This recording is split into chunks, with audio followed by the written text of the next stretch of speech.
Termiz bu shunchaki shahar emas, bu afsonalar, ilm, din va jasoratlar to'qnashgan maskan.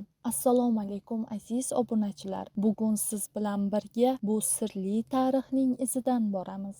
Avvalo Termiz nomining afsonaviy kelib chiqishiga to'xtalsak, qadim va boy tariximizga yuzlanadigan bo'lsak, shaharning dastlabki nomi Termiz deb atalmaganiga guvoh bo'lamiz. Termiz nomi haqida tarixda turli afsonalar mavjud bo'lib, ba'zilarida bu atama dunyoga kelgunga qadar mahalliy xalqlar shaharni Taramastxa yoki Taramata, dunyoning narigi sohili deb nomlashgani haqida so'z borsa, yana ayrimlar bu nom yunoncha termos, ya'ni issiq so'zidan olingan deb ta'kidlashadi.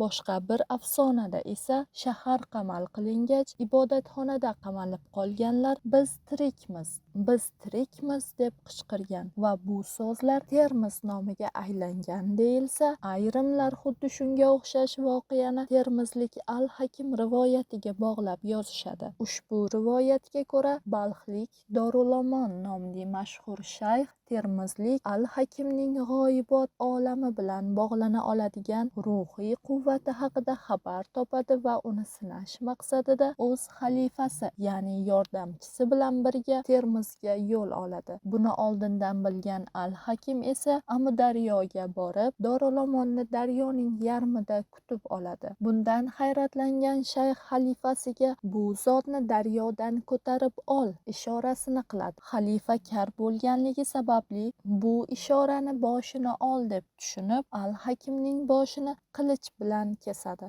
O'sha paytda Al-Hakimning kesilgan boshi Dorulomonga qarab biz tirikmiz deydi. Aytishlaricha bu ulug' zotning qabrlariga yig'lab borgan insonlarga ham biz tirikmiz degan ovoz eshitilar emish. Shundan buyon shahar nomi Trimiz, ya'ni Termiz bo'lib ketgan emish. Boshqa bir rivoyatda esa makedoniyalik Aleksandr shaharning xuddi bugungidek jazirama kunlarida tashrif buyuradi va havoning o'ta issiqligi tufayli bu yer xuddi Termizning o'zi ekan deya shaharga ta'rif beradi. Termiz so'zi yillar davomida o'zbek tilida yuz bergan fonetik o'zgarishlar natijasida hozirgi Termiz ko'rinishiga keladi. Bularning bari bir afsona xolos. Termiz shahri tarixi Hoji Hakim Termiziy, Termiz shahri Sabz Xiva, O'zbekiston toponimlari izohli lug'ati, Termiz va termiziylar kabi bir qator ilmiy tadqiqot, maqola va kitoblarda Termiz atamasi yunon baktriyacha yoki sanskritcha Taramastxa so'zidan kelib chiqqanligi aytiladi. O'zbekiston arxeologiyasi va Markaziy Osiyo san'at tarixining asoschilaridan biri taniqli sovet arxeologi va san'atshunosi Galina Anatolievna Pugachenkova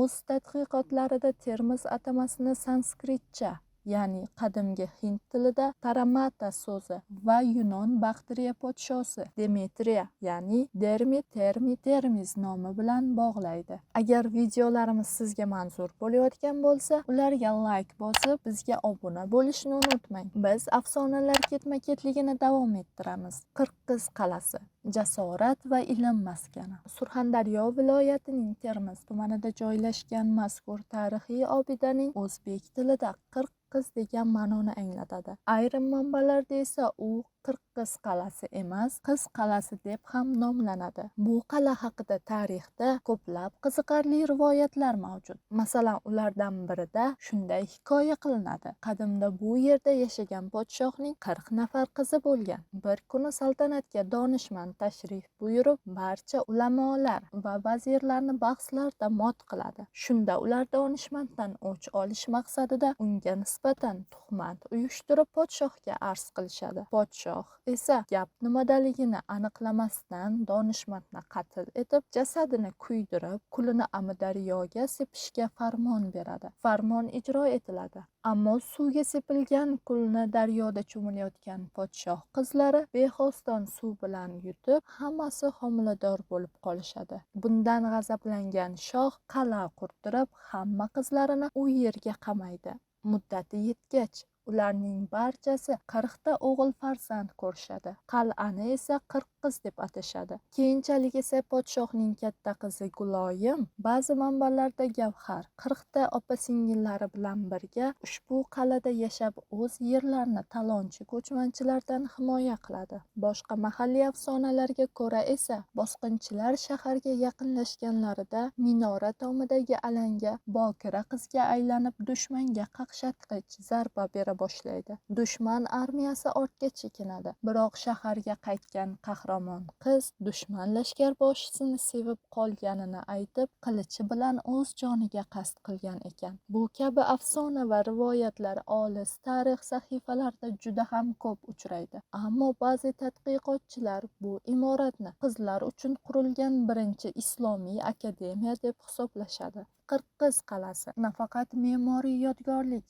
balki xalqimizning tarixiy xotirasi, madaniy merosi va jasorat ramzi sifatida ahamiyatlidir. Uning afsonalari va tarixiy ma'lumotlari bizga o'sha davrlarning ijtimoiy hayoti, qadriyatlari va urf-odatlarini o'rganish imkonini beradi. Termiz bu tarix va afsonalar chorrahasi. Har bir qadami o'tmishning sirlarini saqlagan bu shahar bizga o'zining boy madaniy merosini namoyon etadi. Agar siz tarix va afsonalarni sevuvchi bo'lsangiz, Termiz siz uchun kutilmagan kashfiyotlarga to'la manzildir. Bugun keltirilgan qaysi tarixiy afsona sizda ko'proq qiziqish uyg'otdi? Yana qaysi shahar yoki tarixiy obida haqida qiziq va inson aqli bovar qilmaydigan mif va afsonalar to'g'risida bilishni xohlaysiz? Izohlarda o'z fikringizni yozib qoldiring. Agar video yoqqan bo'lsa, unga like bosing hamda bizni kuzatishda davom eting. Chunki keyingi videolar aynan siz kutgan mavzularda bo'lishi mumkin.